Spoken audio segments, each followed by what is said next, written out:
Tandaan niyo po, walang miyembro ng pamilya na habang panahon makakasama mo.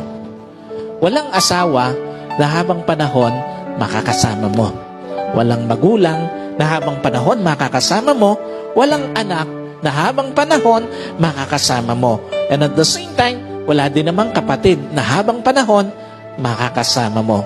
Meron lang itinakdang panahon ang Diyos para makasama sila sa buhay mo.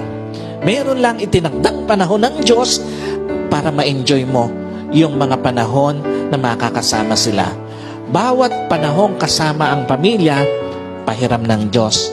Bawat panahong kasama mo sila o bawat araw na kasama mo sila, kabawasan yon sa panahong makakasama mo sila.